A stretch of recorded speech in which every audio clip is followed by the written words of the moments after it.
Alcatraz is one of the most infamous prisons in history, but this island penitentiary was actually a lot different than its legend suggests. From prison bans to escape attempts, here's what life on Alcatraz was really like. Al Capone was the most infamous inmate Alcatraz ever had. Part of the reason he was sent there was not because no other prison could hold him, but because he was having way too much fun in the prison they originally put him in. During his time in an Atlanta prison, Capone reportedly bribed all the guards and got special privileges in return, including a constant stream of visitors. He tried to do the same on Alcatraz, but the warden wasn't having any of it.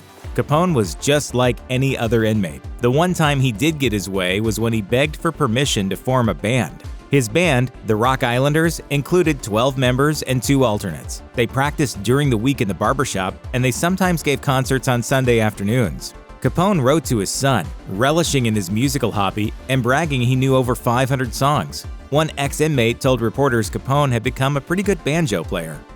For all its fearsome reputation as a barren rock no one could escape from, some inmates in other prisons actually requested transfers to the terrible Alcatraz. The island had some perks that made staying there relatively decent. However, the nice things were often really just a disguise for better security.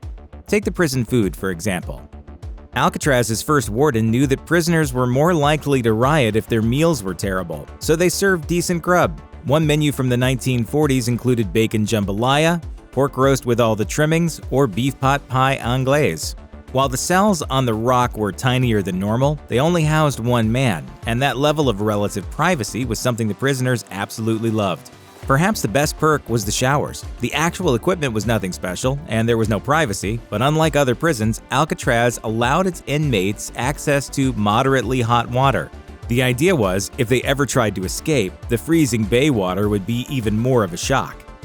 Believe it or not, many Alcatraz guards chose to live on the island itself. The rent was cheap, the commute was short, and they were allowed to bring their families. This meant children lived in close proximity to some of the country's worst criminals. Over 100 kids reportedly grew up on Alcatraz, and some were even born there. They had happy childhoods, played baseball, flying kites, roller skating, or competing in soapbox derbies. There was a game room with pool tables and a jukebox. The only difference was if they were on the playground and an alarm sounded, they had to run straight home. Most of the island was off limits, but kids being kids, that was just another fun game, sneaking around where they weren't allowed. They even interacted with the inmates. Many prisoners were employed as maintenance workers, and kids would wave or talk to them as they picked up garbage or fixed the plumbing in guards' homes. One man who grew up there says his father made it a point for him to meet and talk to convicts. Some former residents even claimed to have Al Capone stories. There was one rule on Alcatraz considered so harsh that it only lasted a few years. Like in a monastery, there were strict limits on when prisoners could talk. Essentially, this nearly complete silence was mandated regularly. Even the most introverted inmate was going to start losing it under those conditions, so it's no surprise that there are many reports that prisoners hated it. A San Francisco newspaper even ran a headline in 1935 declaring, "Alcatraz silence awful." The convicts couldn't speak to each other or the guards when standing in line, when being moved around the prison, or even when eating, except to order their food.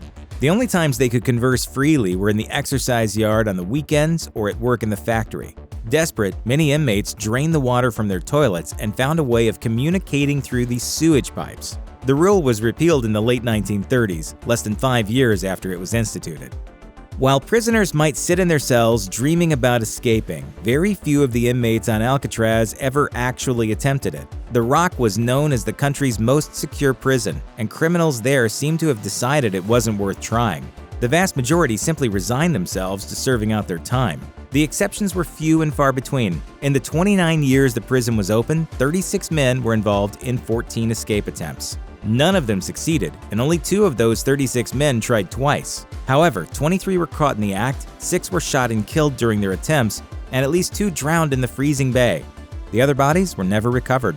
The most infamous escape attempt, made into the movie Escape from Alcatraz starring Clint Eastwood, involved 3 men who some people think actually managed it. It's almost certain they drowned or succumbed to hypothermia, but no one knows for sure.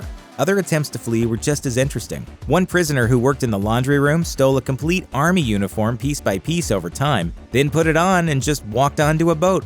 Unfortunately, it wasn't headed to San Francisco, and he was quickly apprehended.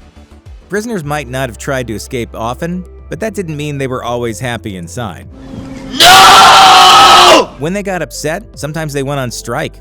The biggest strike was in January 1936, when around 60% of the convicts stopped working. The trouble started in the laundry room, and the group got bigger and bigger, until the guards had to lock about 130 inmates back in their cells. The inmates all started yelling, and 5 ended up in solitary. The next day, 24 inmates who worked in the kitchen joined the strike, and the guards had to cook food instead. 7 more prisoners ended up in solitary. Everyone locked in their cells who refused to work were only given water. When they finally got food again, some went on a hunger strike and were force-fed. By the end of the month, everyone returned to work. In September 1937, the Madera Tribune reported on yet another strike. It's thought that news of a major escape attempt in Folsom State Prison that month might have made its way into Alcatraz somehow and sparked the strike. That time, about 100 inmates sat down in their cells and refused to go to work. Anyone that didn't give in was thrown in solitary. The warden said it was just an attempt by the prisoners to draw attention to themselves. Inmates need things to do or they get bored, which means they get aggressive, and that's something guards want to avoid at all costs. After all, nobody wants a bunch of shankings, so even the hardened criminals on Alcatraz were given jobs, as long as they were well behaved. There were a variety of occupations on offer, although one warden pointed out that a lot of the guys ended up in prison because they didn't have the skills for honest work, so matching inmates with tasks could be difficult. Many helped run the prison itself, doing the cooking and cleaning, while others were involved with dock work or maintenance. But the vast majority worked at a massive factory on the island. There, they might toil in the laundry facilities, but mainly it was all about producing things like shoes, gloves, rubber mats, brooms, brushes, raincoats, and furniture, which is similar to prisons today.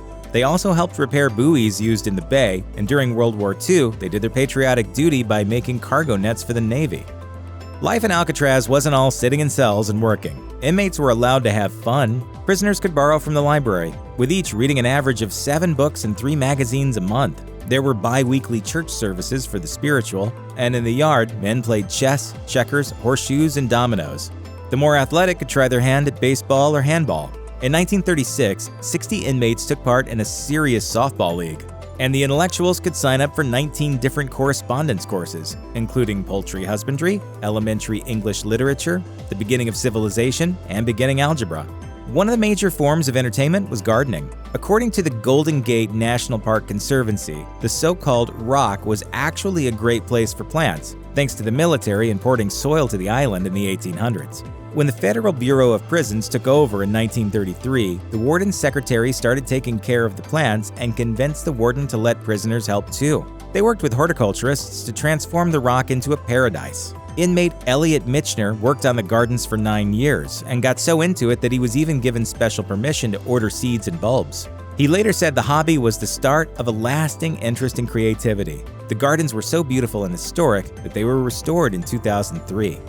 These days, people like to think Alcatraz is haunted because of the violent deaths that occurred there and the fact that it's a creepy old abandoned building. But even when it was full of prisoners, there were many ghost sightings. It seems guards and inmates alike were constantly dealing with eerie happenings. Legends of America says guards heard phantom cannons and gunshots, which would send them diving for cover, thinking the inmates had inexplicably gotten their hands on a siege weapon somehow. A laundry room was said to fill with smoke as if it was on fire, only for it to perfectly clear minutes later. There were reports of screaming, sobbing, and moaning, all with no obvious source. There were horrible smells and sudden drops in temperature. The U.S. military used the island for almost 100 years before it became a prison, and one haunting involved an old-timey soldier. Modern sensational retellings of alleged Alcatraz hauntings say that this specter was so common the guards made a joke out of it. The Thing was a man dressed in late 1800s-style clothing with glowing red eyes and was said to haunt D Block. Once, a prisoner was locked in solitary and supposedly started screaming that someone with red eyes was in there with him. The guards ignored him and he screamed for hours, then silence. In the morning, they found the inmate dead. In general, Alcatraz was a peaceful place, but it was a prison, so obviously there were some exceptions. In addition to 6 men shot during escape attempts, 8 people were murdered by inmates. But considering how dangerous the guys inside were, and the fact that Alcatraz was open for 29 years, that's not as bad as one might expect. Even prison riots weren't uncommon. However, there was one glaring exception to the mostly peaceful record. In 1946, there was an escape attempt that the Encyclopedia Britannica calls unprecedented in violence. Inmate Bernard Coy had noticed the bars on the room holding the guards' guns could be pulled apart slightly, so he lost 20 pounds in order to squeeze through. On May 2nd, Coy and 5 co-conspirators put their escape plan into action. They beat a guard, stole his keys, and started opening cells. Coy managed to squeeze into the gun gallery, but then the plan went wrong. The key ring didn't have the one needed to open the cell block. The convicts had weapons, but couldn't go anywhere. Finally, the alarm sounded, and for the next 48 hours, the Battle of Alcatraz raged. Coy fired on the guards. The military showed up and launched grenades at the building. On May 4th, guards finally stormed the cell block. In the end, 3 of the 6 convicts were dead, and 2 others would get the death penalty for their part in the escape. As for the guards, 12 were wounded and 2 were killed.